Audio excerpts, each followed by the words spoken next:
शुरुआत breaking news से ही खबर गोवा से, जहां पर एक हैरान कर देने वाली सनसनीखेज खबर सामने आ रहे हैं। यहां पर एक मां ने अपने 4 साल के मासूम बच्चे की हत्या कर दी और उसकी बॉडी को बैग में पैक करके ठिकाने लगाने की कोशिश की। आरोपी महिला बेंगलुरु में एक स्टार्टअप की संस्थापक है, सीईओ है और उसका नाम सूचना सेठ बताया जा रहा है। आरोपी महिला ने सिर्फ इसलिए अपने बेटे की हत्या कर दी क्योंकि वो नहीं चाहती थी कि उसका पति बेटे से मिल सके और इसीलिए मुलाकात के एक दिन पहले ही 4 साल के बेटे की इस महिला ने हत्या कर दी। अपने ही बच्चे की हत्या कर दी, उसकी डेड बॉडी रख दी, ठिकाना लगाना चाहती थी। बताया जा रहा है कि महिला की शादी साल 2010 में हुई थी। 2019 में बेटा पैदा हुआ। 2020 में पति और पत्नी के बीच में विवाद हुआ। यह मामला कोर्ट में पहुंचा। पति और पत्नी के बीच में तलाक भी हो चुका है और कोर्ट ने आदेश दिया था कि पिता अपने बच्चे से रविवार को मिल सकते हैं, यानी कि एक दिन मिल सकते हैं हफ्ते में। रविवार के दिन आरोपी महिला नहीं चाहती थी कि उसका पति उसके बेटे के साथ मिल सके, मुलाकात कर सके। और पुलिस के मुताबिक आरोपी महिला शनिवार को बेटे को लेकर गोवा आ रही थी और होटल में हत्याकांड को उसने अंजाम दिया। जिस होटल में आरोपी महिला रुकी हुई थी उसी होटल के स्टाफ को फिर शक हुआ, क्योंकि महिला आई तो अपने 4 साल के बच्चे के साथ थी, लेकिन जब उसने होटल छोड़ा तो वो अकेले निकली और होटल स्टाफ ने उसके बाद 112 नंबर पर यानी कि पुलिस को कॉल किया। महिला को कर्नाटक के चित्रदुर्ग से गिरफ्तार भी कर लिया गया है। अपने ही बच्चे की कातिल बनी है मां। हमारे संवाददाता अरविंद ओझा इस खबर पर ज्यादा जानकारी के साथ जुड़ गए। अरविंद, हैरत में डालता है मामला कि पिता से ना मिल सके बेटा या पिता अपने बेटे से ना मिल सके, इसलिए उसने बेटे का ही कत्ल कर दिया। बिल्कुल, देखिए, और ये चौंकाने वाली बात है। और आरोपी जो महिला है वो कोई अशिक्षित नहीं है राजीव, ये सोचना होगा। जो आरोपी महिला है वो एक स्टार्टअप में सीईओ है, आईटी प्रोफेशनल है और नामचीन महिला है। अगर बात की जाए आर्टिफिशियल इंटेलिजेंस की दुनिया में तो टॉप 10 में इस महिला का नाम भी आता है और इसने इस तरह से जघन्य हत्याकांड को अंजाम दिया। जो डीजीपी गोवा है उन्होंने आज तक को जो जानकारी दी है वो तो काफी चौंकाने वाली है कि दरअसल रविवार को कोर्ट के आदेश के मुताबिक रविवार को बच्चे को अपने पिता से मिलना था और महिला नहीं चाहती थी कि बेटा अपने पति से मिले, अपने पिता से, माफ करिएगा, पिता से मिले। इस वजह से शनिवार को वो गोवा आती है और होटल में अपने 4 साल के बेटे को मौत के घाट उतार देती है। उसके बाद जब वो होटल से अकेले निकलती है तब होटल के जो स्टाफ है उनको शक होता है कि महिला तो आई थी अपने बेटे के साथ, लेकिन अकेले क्यों जा रही है। उसके बाद जो टैक्सी ड्राइवर, जो लोकल टैक्सी ड्राइवर है, उसको फोन किया होटल स्टाफ ने, उसने भी कंफर्म किया कि महिला अकेली है। जिसके बाद होटल स्टाफ ने गोवा पुलिस को जानकारी दी और उसके बाद फिर गोवा पुलिस ने टैक्सी को इंटरसेप्ट करके इस महिला को गिरफ्तार किया है। इससे लगातार पूछताछ की जा रही है। इन्वेस्टिगेशन आप बता दें कि अरविंद चल रही है। अरविंद बने रहे आप हमारे साथ। सगाई राज भी हमारे संवाददाता इस खबर पर ज्यादा जानकारी के साथ बेंगलुरु से जुड़ गए। सगाई राज, इस पूरे मामले में ये बड़ा खुलासा हुआ है, कहां पर ये महिला रहती है, इस महिला के बारे में और डिटेल से जानकारी दीजिए। कि बताया जा रहा है कि टॉप 10 में आती है, आईटी प्रोफेशनल है महिला, सीईओ है कंपनी की। हाँ बिल्कुल, ये दुनिया के 100 वुमेन्स में ये एक one of the brilliant women है जिसका लिस्ट 2021 में रिलीज किया था वर्ल्ड ओवर। और ये महिला सूचना सेठ है, वो बेंगलुरु में रहती है। बेंगलुरु से गोवा गई थी बच्चे को लेकर, 4 साल के बच्चे को लेकर वहाँ पे सर्विस अपार्टमेंट पे रुकी थी और उधर ही इस बच्चे का हत्या कर चुकी है। और करने के बाद वो बैग में लेके वापस बेंगलुरु आ रही थी। तभी रिसेप्शनिस्ट ने उसको पूछा था कहाँ है आपका बच्चा, तब उनको बोला था कि वो रिश्तेदार के घर भेज चुकी है और वापस वो बेंगलुरु जाते हुए बच्चे को उसके साथ लेके जाएगी। मगर जब वो होटल के सर्वेंट्स जाके उनके रूम में देखा था तभी उनको पता चला वहाँ बहुत खून का स्टेन्स था। और उसके बाद रिसेप्शनिस्ट तुरंत पुलिस कंट्रोल रूम को बताया था। पुलिस ने कोंकणी से ड्राइवर से बात किया और बोला जो भी पुलिस स्टेशन नजदीक है वहां जाके लेडी को हैंडओवर करने के लिए। और तुरंत कर्नाटका के चित्रदुर्गा जिला में एक होयम्बड़ा करके एक पुलिस स्टेशन है, वहां जाके उसको ड्राइवर ने उसको छोड़ दिया था और गोवा पुलिस ने उनके साथ बात करके उसको डिटेन करके अभी उसको वापस गोवा लेके जा रहे हैं। और 12 बजे गोवा एसपी क्राइम इसके बारे में प्रेस कॉन्फ्रेंस एड्रेस करेंगे और शायद उसके बाद हमको पता चलेगा क्या मोटिव है। मगर सोर्सों के अनुसार जैसे अरविंद ने बताया कि उनका पर्सनल लाइफ ठीक नहीं था, शायद इसके वजह से ये मर्डर हो चुका होगा। सगेरज, बहुत शुक्रिया आपका इस जानकारी के लिए और अरविंद आपका भी बहुत शुक्रिया इस जानकारी के लिए। रील्स बनाने का भूत इस कदर लोगों पर सवार हो रहा है कि नौबत खून खराबे तक जा पहुंचती है। बिहार के बेगूसराय में आरोप है कि पति ने रील्स बना से घर पर हमरा फोन किया, जाके देखो से वहाँ ससुराल फबत में से की भले हम से कोना पिटी हुई छे।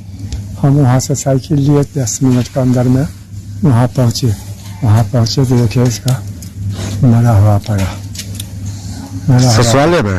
हाँ ससुराल में 3-4 गो लड़का आया, कहा कि झूठे का लाइए हम हॉस्पिटल ले जाते हैं। हम कहा ये मरा हुआ है, कहाँ तुम हॉस्पिटल ले जाएगा, तुम इसको लापता करने के लिए ले जा रहा है, हम नहीं जाने देंगे, प्रशासन आएगा तो जाएगा। मार दिया। कौन? और उसका घर वाला मारा है, पत्नी सब मैं बेटी 4-5 आदमी मिलकर मारा। विवाह में नहीं चल रहा था, लड़की है कुछ मनवर हो, वो टिप टॉप पर कथी बनाता था, दूसरे बनाती है इंस्टाग्राम पे। तो पत्नी ने पति को मार दिया, और इसलिए मारा क्योंकि पति को पत्नी का रील्स बनाना पसंद नहीं था। महिला अक्सर रील्स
अयोध्या में आपको सीधा अयोध्या लिए चलते हैं। इस वक्त पूजा अर्चना कर रहे हैं मुख्यमंत्री योगी हनुमानगढ़ी में।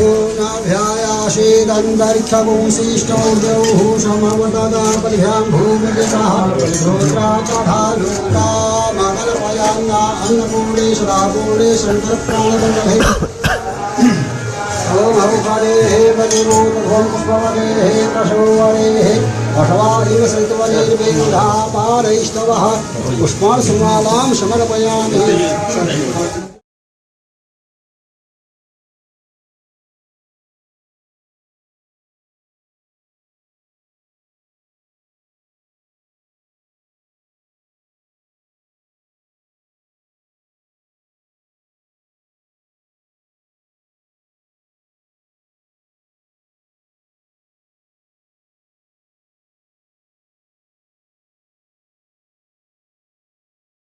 हमारे साथ जुड़ गए हैं अभिषेक। 22 तारीख को प्राण प्रतिष्ठा, मुख्यमंत्री योगी इस वक्त पूजा अर्चना कर रहे हैं, लेकिन आगे की कार्यक्रम भी आप साथ साथ बताएं।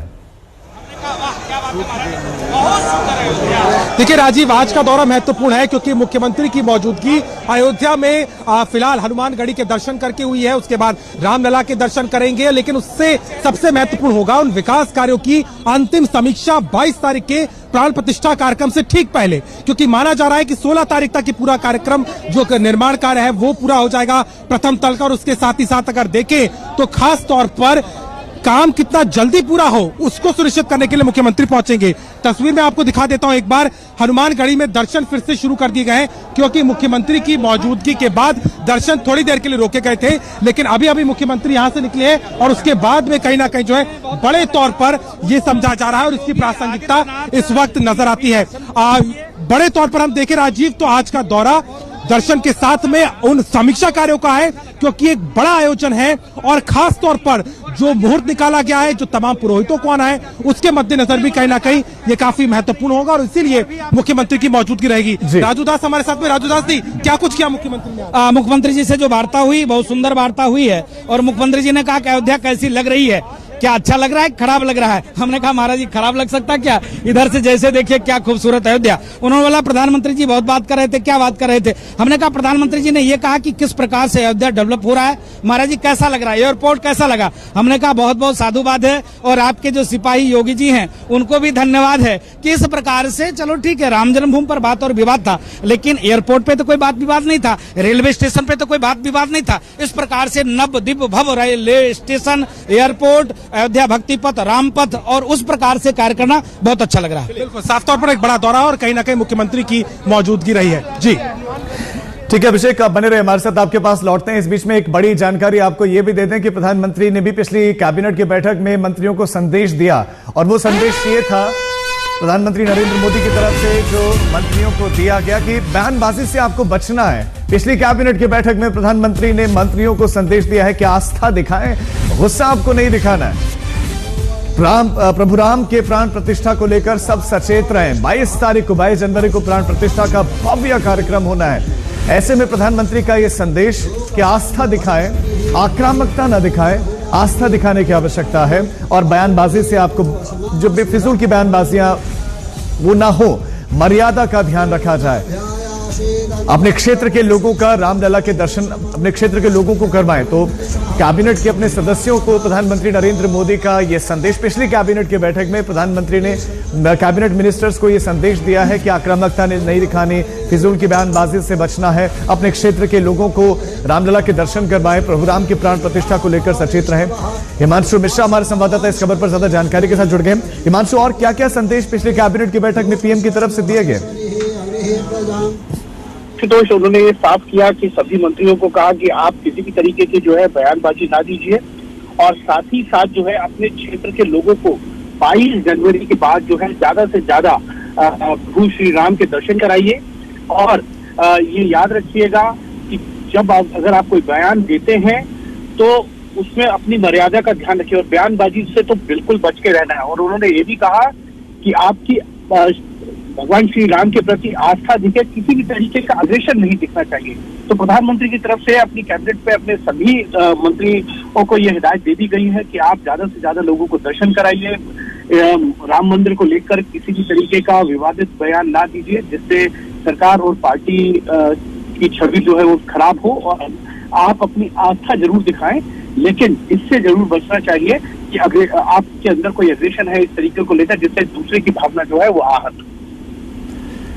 जी हिमांशु, बने रहे आप हमारे साथ। तो प्रधानमंत्री नरेंद्र मोदी ने यह संदेश दिया है साथ ही कैबिनेट के मिनिस्टर्स को कि 22 जनवरी को जब प्राण प्रतिष्ठा हो जाएगी तो उसके बाद अपने क्षेत्र के लोगों को आप भगवान के दर्शन करवाएं, आक्रामकता आपको नहीं दिखानी है, अपनी आस्था दिखाएं और शांति से मर्यादित रहते हुए सारे कार्य किए जाएं, बयानबाजियां उस तरह से हों, मर्यादा के जिसमें ध्यान रखा जाए।